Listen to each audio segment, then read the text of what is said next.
بسم اللہ الرحمن الرحیم۔ السلام علیکم خواتین و حضرات، میں ہوں آپ کا جنید سلیم اور آپ دیکھ رہے ہیں انصاف ڈیجیٹل۔ ناظرین، ہماری یہ درخواست آپ سے رہتی ہے کہ خود بھی ہمارے فیس بک اور یوٹیوب چینل کو سبسکرائب کر لیں اور اپنے دوستوں کو بھی ضرور اس بات پہ مائل کریں۔ ناظرین، کوئی کچھ بھی کہے، نہ تو میں مایوسی پھیلانے کا ٹھیکیدار ہوں اور نہ ہی میں کوئی امید کے دیے جلانے کی جعلی کوشش کر رہا ہوں، لیکن یہ ایک حقیقت ہے کہ اور کوئی اس کو مانے یا نہ مانے کہ اوورسیز پاکستانی جو ہیں وہ بازی پلٹ رہے ہیں۔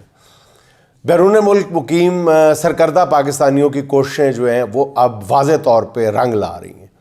یہی وجہ ہے کہ 26 نومبر کا قتل عام چھپانے کی کوئی بھی کوشش کامیاب نہیں ہونے پا رہی۔ دوسری طرف پی ٹی آئی کا سوشل میڈیا بھی سیاہ کو سفید نہیں ہونے دے رہا۔ امریکی جریدے ڈراپ سائٹ کی سٹوری نے حکمرانوں کی صفوں میں باقاعدہ ایک ہاہاکار مچا رکھی ہے۔ اس سٹوری کے جواب میں جو حکومتی رد عمل آیا ہے وہ اتنا ڈھیلا ڈالا، مجہول اور فضول ہے کہ ڈراپ سائٹ کی سٹوری پر ہر کسی کو یقین آنے لگا ہے۔ تحریک انصاف کے سوشل میڈیا نے انگلش میں چھپنے والے اس مضمون کے اردو ترجمے کو جنگل کی آگ کی طرح پھیلا دیا، اور اس کے بعد اب ہر طرف ایک ہی سوال ہے کہ گولی کیوں چلائی۔ سفارتی محاذ پر صورتحال اس سے بھی زیادہ خوفناک ہے، خراب ہے حکومت کے لیے۔ اس کا اندازہ وزیر خارجہ اسحاق ڈار صاحب کی اسمبلی کے فلور پر تقریر سے لگایا جا سکتا ہے۔ ڈار صاحب کا کہنا ہے کہ انہیں بریفنگ دی گئی ہے کہ 26 نومبر کو ہوائی فائرنگ ہوئی تھی اور اس سے جو بھگدڑ مچی اس سے سارا میس کریٹ ہوا، لوگوں کی جانیں چلی گئیں۔ ڈار صاحب اور آپ کہہ رہے ہیں میس کریٹ ہوا، یعنی نائب وزیر اعظم اسحاق ڈار صاحب نے کابینہ کے اپنے ہی ساتھیوں کی طرف سے بنائی گئی دلائل کی عمارت زمیں بوس کر کے رکھ دی ہے، کیونکہ اس سے پہلے وزیر اطلاعات عطا تارڑ صاحب نے حکومت کا موقف بیان کیا کہ کوئی گولی شولی چلی نہیں، نہ کوئی زخمی ہوا، نہ کسی کی جان گئی۔ تحریک انصاف نے نام پتوں کے ساتھ لاشوں کی تصویریں جاری کر دیں۔ اب انٹرنیشنل میڈیا نے گولیاں لگنے کے حوالے سے ڈاکٹرز کے انٹرویوز نشر کرنا شروع کر دیے، تو پھر وزیر دفاع خواجہ آصف صاحب نے کہا کہ وہ تو علی امین گنڈا پور کے محافظوں نے فائرنگ کی تھی جس سے لوگ مارے گئے۔ یعنی حکومت اپنے کسی موقف پہ 2 دن سے زیادہ ٹھہر ہی نہیں پا رہی۔ پہلے حکومت نے تحریک انصاف کے کارکنوں کے خلاف کریک ڈاؤن کیا، پھر ان پہ گولیاں چلائیں، پھر وکٹری کے نشان بنائے، پھر مرنے والوں کا مذاق اڑایا، اور اب کہا جا رہا ہے کہ انہیں بریفنگ دی گئی تھی کہ ہوائی فائرنگ سے یہ میس ہوا۔ یعنی اسحاق ڈار صاحب نے میس کا لفظ استعمال کر کے ایک طرح سے شہادتوں کی تصدیق کر دی۔ اب اسحاق ڈار صاحب ایسا کہنے پہ کیوں مجبور ہوئے، اس کا اندازہ بھی ان کی گفتگو سے ہی لگایا جا سکتا ہے۔ ڈار صاحب کہتے ہیں کہ ان کے پاس کچھ ڈپلومیٹس آئے۔ ناظرین، یہ بھی بہت قابل غور جملہ ہے کہ ان کے پاس کچھ ڈپلومیٹس آئے۔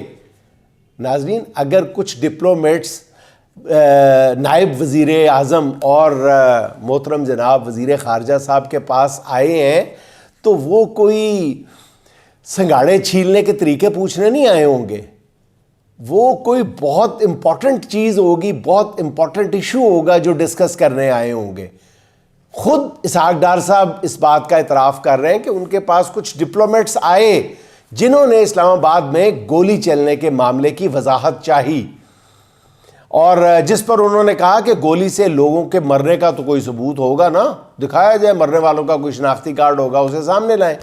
اگر ایسا کچھ ہوا جس سے لوگوں کی جانیں گئیں تو وہ ضرور اس معاملے کو دیکھیں گے۔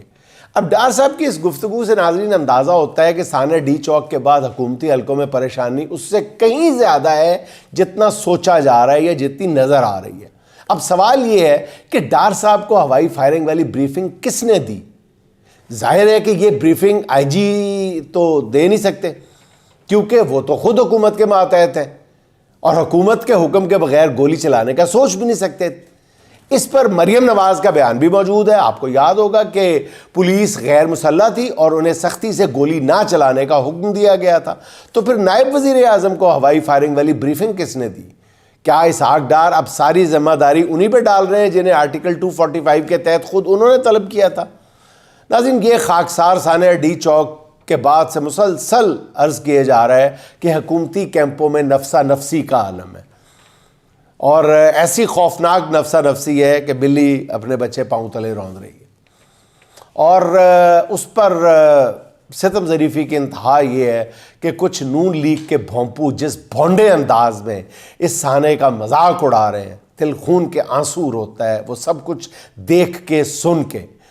کوئی پتلا سا ایک درخت دکھا کے کہتا ہے کہ اگر اتنی فائرنگ ہوئی ہے تو یہ درخت کی ٹہنیوں پہ گولی کیوں نہیں نظر آ رہی؟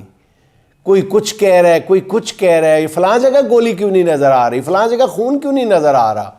اور پھر عمران خان کی خوراک کا مذاق اڑانا شروع کر دیتے ہیں کہ جی آپ نے کبھی چقندر کا جوس پیا ہے، آپ نے کبھی یہ کیا ہے، آپ نے خدا کے نام، خدا کا نام لیں، معاملے کی سنگینی کو سمجھنے کی کوشش کریں بہت سنجیدگی کے ساتھ۔ ملک اس وقت اس رد عمل کا اور اس طرح کی حرکتوں کا متحمل نہیں ہو سکتا خدا کے لیے۔ اچھا، ڈار صاحب نے ناظرین اپنی گفتگو کے دوران پی ٹی آئی کی طرف بھی ایک ہاف والی پھینک دی ہے۔ اب پی ٹی آئی کی قیادت اگر تھوڑی سی ذمہ داری کا مظاہرہ کرے تو گیند باؤنڈری کے باہر پھینک سکتی ہے۔ ڈار صاحب نے کھلا چیلنج دیا ہے کہ مرنے والوں کا نام اور شناختی کارڈ دکھائیں تو وہ ضرور اس معاملے کو دیکھیں گے، اور دیکھیں گے کس کے کہنے پہ؟ قوم کے کہنے پہ نہیں، وہی جو بیرونی ڈپلومیٹس آئے تھے، وہ جو آتے رہیں گے، وہ جو پوچھتے رہیں گے، ان کو کیا بتانا ہے ڈار صاحب نے؟ تو ڈار صاحب نے کہا ہے کہ مرنے والوں کے نام اور شناختی کارڈ دکھائیں۔ اب ناظرین یہاں پہ آپ کو ایک خبر دینا بھی، بڑی خبر دینا بھی مقصود ہے، وہ بھی آپ کو بتاتا ہوں۔ پی ٹی آئی کی قیادت مرنے والے کارکنوں کے نام اور شناختی کارڈ ہی نہ دکھائے بلکہ ان کے لواحقین کے ساتھ یہ ایک سجیشن پیش کی جا رہی ہے کہ پی ٹی آئی کی قیادت مرنے والے کارکنوں کے نام اور شناختی کارڈ ہی نہ دکھائے بلکہ ان کے لواحقین کے ساتھ پشاور میں ایک نیوز کانفرنس کر دے تو حکومت اور ان کے جو سرپرستوں کے پیروں تلے زمین نکل جائے گی۔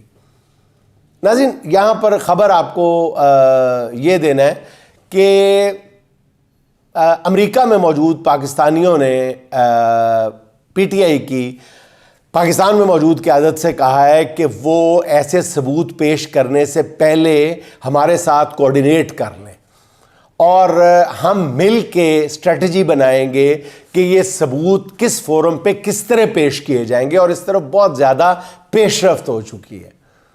اور اس حوالے سے ناظرین ایک مستند خبر یہ ہے کہ تحریک انصاف نے حکومت کا یہ چیلنج قبول کر لیا ہے۔ اب پی ٹی آئی قیادت نے حکومت کو 26 نومبر کو ہونے والے مظالم پر آئینہ دکھانے کا فیصلہ کر لیا ہے، اور فیصلہ وہی ہے کہ امریکہ اور برطانیہ میں مقیم اوورسیز پاکستانیز اور یہاں پاکستانیز مل کے نہ صرف پاکستان کے اندر بلکہ بہت سارے بین الاقوامی فورمز پہ یہ سارے ثبوت پیش کرنے جا رہے ہیں، جس سے حکومت کی ٹانگیں کانپ رہی ہیں۔ اور ذرائع نے کنفرم کیا ہے کہ تحریک انصاف نے ایسے ڈاکیومنٹس تیار کر لیے ہیں جس میں گولیاں لگنے سے جان کی بازی ہارنے والے کارکنوں کی پوری تفصیل موجود ہے، تمام شواہد موجود ہیں۔ جن کارکنوں کو گولیاں لگنے سے زخم آئے ان کے نام اور پتے کے ساتھ خیبر پختونخوا کے سرکاری ہسپتالوں سے کرائے گئے میڈیکل لیگوں کی رپورٹ بھی لگائی جائے گی، اور اس کے علاوہ جتنے کارکن لاپتہ ہیں ان کی مکمل تفصیلات بھی جمع کر لی گئی ہیں، کم و بیش جمع کر لی گئی ہیں۔ اور پی ٹی آئی کے ذرائع کا یہ کہنا ہے کہ وہ اس لیے اب تک ایسے کارکنوں کے نام سامنے نہیں لا رہے تھے کیونکہ انہیں خدشہ تھا کہ ان کارکنوں کی فیملیز پر بہت زیادہ دباؤ آئے گا۔ اب جب مرنے والے، زخمی ہونے والے اور لاپتہ کارکنوں کا مکمل یا کافی حد تک ڈیٹا جمع کر لیا گیا ہے تو میرا خیال آئندہ 3-4 روز کے اندر مقدمات درج کرانے کے لیے عدالت میں پٹیشنز دائر کرنے کا سلسلہ بھی شروع ہو جائے گا۔ ذرائع کا یہ بھی کہنا ہے کہ اس معاملے میں کے پی حکومت جو ہے وہ ایڈوکیٹ جنرل آفس کے پی حکومت اور بیرون ملک پی ٹی آئی کے بعض قانونی ماہرین نے انتھک کام کیا ہے، اس کی طرف میں نے ناظرین اشارہ کیا ہے پہلے۔ اب ذرائع کا کہنا ہے کہ 26 نومبر کے واقعات کے بعد یہ پی ٹی آئی حکومت کے لیے سب سے بڑا سرپرائز ہوگا پی ٹی آئی حکومت کی طرف سے بھی۔ مگر یہاں میں ناظرین کو بتاتا چلوں کہ اس ڈاکیومنٹ کے سامنے آنے پر فوری طور پہ ایسے ہی لگے گا کہ جیسے کچھ نہیں ہو رہا، مگر جیسے ہی پی ٹی آئی اپنے مرنے والے، زخمی اور لاپتہ کارکنوں کا یہ ڈیٹا سامنے لے کر آئے گی اور اسے کسی عدالت کے سامنے پیش کیا جائے گا تو اسی ڈاکیومنٹ کے نتیجے میں آج کے حکمرانوں کی اصل آزمائش، نقلی حکمرانوں کی اصلی آزمائش شروع ہوگی۔ اور ناظرین نون لیگ کے جو بھونپو ہیں وہ اس شور میں بھی معاملہ سلجھانے کی بجائے معاملے کو الجھانے کی کوشش کر رہے ہیں. وہی پرانا 9 مئی کا لچ تل کر معاملے کو خراب کرنے کی کوشش کر رہے ہیں. خواجہ آصف صاحب نے فرمایا ہے کہ جب 26 نومبر کی بات ہوگی تو پھر 9 مئی کا ذکر تو ضرور ہوگا. 9 مئی کا ذکر تو ضرور ہوگا. وہ بار بار 26 نومبر اور 9 مئی کو جوڑنے کی کوشش کر رہے ہیں. جب تک نون لیگ کی قیادت اس کا الاپ نہیں نہ چھوڑے گی اس وقت تک معاملات کبھی بھی سیدھی ڈگر پہ نہیں آئیں گے. وہ ہے تو بے موقع سی بات لیکن ذہن میں لامحالہ آ گئی ہے کہ لاہور کی ایک محفل موسیقی میں معروف گلوکارہ فریدہ خانم صاحبہ سر کا جادو جگا رہی تھیں تو حاضرین کی پہلی قطار میں دختر اقبال منیرہ بانو صاحبہ بھی تشریف رکھتی تھیں اور فریدہ خانم کی نظر جو ہے وہ منیرہ اقبال پہ پڑی تو انہوں نے کلام اقبال سے آغاز کر دیا.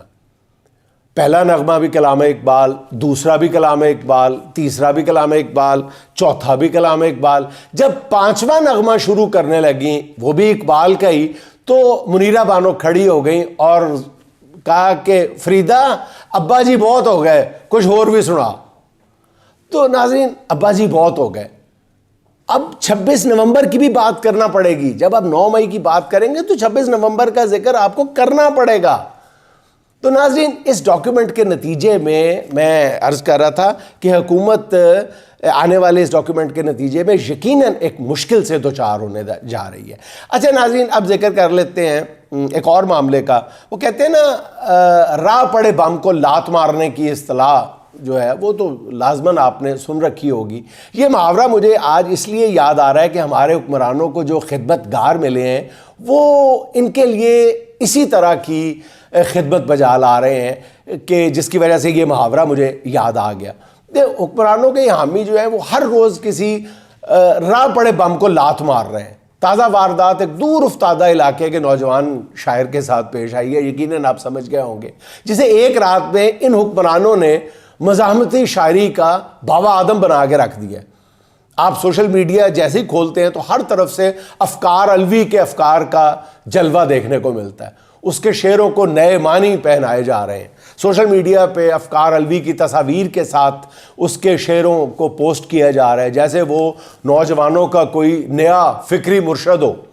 اب افکار الوی سے انتشاری شاعری نہ کرنے کا جو حلف نامہ لینے کا خیال تھا, جس کا تخیل تھا, وہ جس کے ذہن میں بھی آیا اور اس پر عمل درآمد کروایا گیا, اگر حکمرانوں میں ذرا سی بھی عقل ہو تو سب سے پہلے ان نابغوں کے خلاف ضرور کارروائی کریں جنہوں نے یہ مشورہ دیا تھا. افکار الوی نے آج ہونے والے ظلم پر کوئی نیا شعر نہیں کہا ناظرین. اس کی جس شاعری پہ حکمرانوں کو آج اعتراض ہوا ہے یہ سب 2019-20 میں تخلیق کیے گئے تھے, کہے گئے تھے اور اس وقت بھی بہت مشہور ہوئے تھے. لیکن اس وقت ملک میں عمران خان کی حکومت تھی. طاقتور حلقوں کو اس وقت ان شعروں پر کوئی اعتراض نہیں ہوا تھا. اس کی وجہ یہ ہے کہ اس وقت اینٹی اسٹیبلشمنٹ بیانیہ جو تھا وہ نون لیگ کے ہاتھ میں تھا. اس لیے اس دوران ان شعروں سے ادبی لذت تو کشید کی گئی مگر اینٹی اسٹیبلشمنٹ بیانیہ نہیں بن سکا. مگر آج جب عمران خان مزاحمت کا استعارہ بن چکا ہے تو پھر افکار الوی کی شاعری بھی نئے معجزے دکھا رہی ہے. حکمرانوں کو میرا خیال ہے افکار کا یہ شعر جو ہے, یہ مصرع جو ہے, یہ ضرور سن لینا چاہیے. مرشد میں بھونکدا ہاں کئی شے بھی نہیں بچی, مرشد میں بھونکدا ہاں کئی شے بھی نہیں بچی. افکار الوی درست کہہ رہا ہے, کوئی شے بھی نہیں بچی. یقین جانیے کوئی شے بھی نہیں بچی. اچھا ناظرین عدالت سے آنے والی خبریں بھی آج ایک بار پھر نون لیگ اور خاص طور پہ اس کے سربراہ نواز شریف صاحب کے لیے ڈراؤنا خواب ثابت ہوئی ہیں. سپریم کورٹ کے 3 رکنی بینچ نے آج عادل بازئی کا کیس سنا اور کورٹ نے 2 روز قبل عادل بازئی کی قومی اسمبلی کی رکنیت ختم کرنے کا فیصلہ معطل کیا تھا. آج عدالت نے الیکشن کمیشن کا فیصلہ ہی کالعدم قرار دے دیا۔ کیس کی سماعت شروع ہوئی تو عادل بازئی کے وکیل سردار تیمور اسلم غالباً انہوں نے عدالت کو بتایا کہ عادل بازئی نے الیکشن کمیشن میں بیان الفی جمع کرایا ہے کہ ان کا تعلق تحریک انصاف سے، جبکہ نون لیگ کی طرف سے ایک جعلی بیان الفی جمع کرایا گیا کہ عادل بازئی کا تعلق نون لیگ سے ہے، اور الیکشن کمیشن نے ان کا بیان الفی مسترد کر دیا ہے، اور نون لیگ کے صدر کی طرف سے بھجوایا گیا جو بیان الفی ہے وہ درست مان کر عادل بازئی کو ڈی سیٹ کر دیا۔ اچھا، اس موقع پہ جسٹس عائشہ ملک صاحب کا ڈی جی لا الیکشن کمیشن سے بڑا زبردست مکالمہ ہوا۔ انہوں نے کہا کہ آپ کے پاس 2 بیان الفی جمع ہوئے تھے، ایک جیتنے والا کہہ رہا ہے یہ میرا ہے، دوسرا وہ کہتا ہے میرا نہیں، آپ نے کس اختیار کے تحت بغیر کسی انکوائری کے ایک بیان الفی کو درست مان لیا؟ کیا الیکشن کمیشن یہ کہہ سکتا ہے کہ بس ایک بیان الفی پسند نہیں آیا ہمیں اور دوسرا پسند آ گیا؟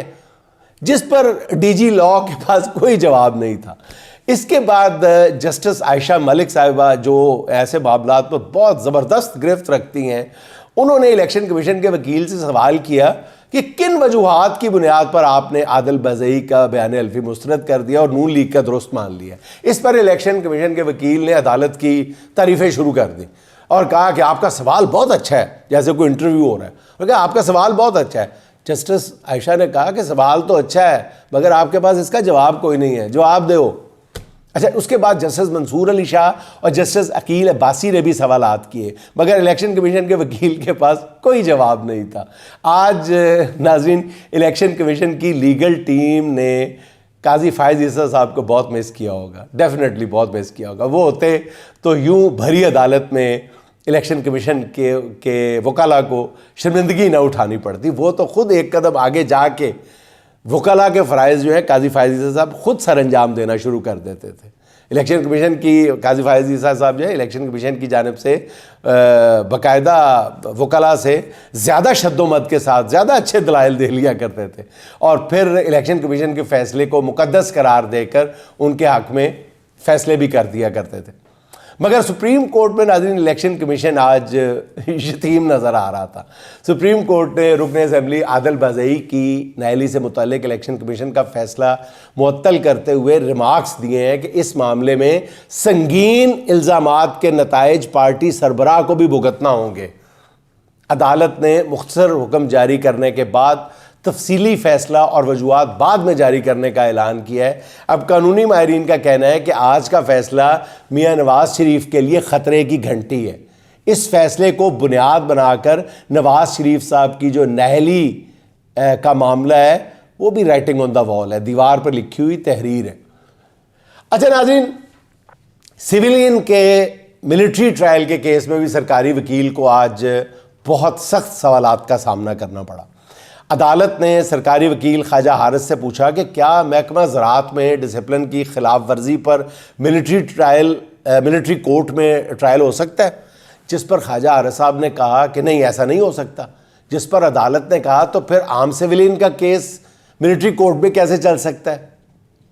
جسٹس جمال مندوخیل صاحب نے کہا کہ جو شخص آرمڈ فورسز میں نہیں وہ اس کے ڈسپلن کے نیچے کیسے آ سکتا ہے؟ اس کے لیے انسداد دہشت گردی کی عدالتیں موجود ہیں۔ اب ناظرین دیکھیں کیا بنتا ہے، کیس کی سماعت جو ہے کل تک کے لیے ملتوی کر دی گئی ہے۔ اور ناظرین اب آخر میں یہ بھی سن لیں کہ سپریم کورٹ کے رجسٹرار نے 26ویں آئینی ترمیم کے خلاف تمام درخواستوں کو ڈائری نمبر لگا دیا ہے۔ 26ویں آئینی ترمیم کے خلاف یہ کیس کب لگتا ہے، اب اس کا انتظار ہے۔ ناظرین میں بار بار آپ کی خدمت میں یہ عرض کر چکا ہوں اور آئندہ آنے والے دنوں میں بھی کرتا رہوں گا کہ یہ عدالتیں جتنی مرضی کمپرومائزڈ ہوں، ججز جتنے مرضی کمپرومائزڈ ہوں، آپ کے شکوک و شبہات اپنی جگہ، لیکن ناظرین معاملات اتنے گمبھیر ہیں، اتنے پھیل چکے ہیں کہ میرا خیال ہے کہ سپریم کورٹ کے ججز جتنے مرضی وہ دباؤ کا شکار ہوں، الٹیمیٹلی ان کو بہت سارے فیصلے جو ہیں وہ ایسے کرنے پڑیں گے، بامر مجبوری سے ہی کرنے پڑیں گے، جس سے ملک میں رول آف لا کی شمع جو ہے وہ روشن ہوتی ہوئی نظر آئے گی۔ اور ناظرین آنکھ میں چلتے چلتے نعیم زرار صاحب کے 2 اشعار سن لیں۔ ہم شام غریباں کے علم لکھتے رہیں گے، ہم شام غریباں کے علم لکھتے رہیں گے، توفیق نہیں تم کو تو ہم لکھتے رہیں گے، توفیق نہیں تم کو تو ہم لکھتے رہیں گے۔ گو سوچ پہ پہرا ہے مخالف ہیں ہوائیں، گو سوچ پہ پہرا ہے مخالف ہیں ہوائیں، وعدہ ہے کہ ہم اہل قلم لکھتے رہیں گے، وعدہ ہے کہ ہم اہل قلم لکھتے رہیں گے۔ ناظرین خوش رہیں، خوش رکھیں، آپ سے ملاقات ہوگی انشاءاللہ اگلے ولاگ میں۔ اللہ حافظ۔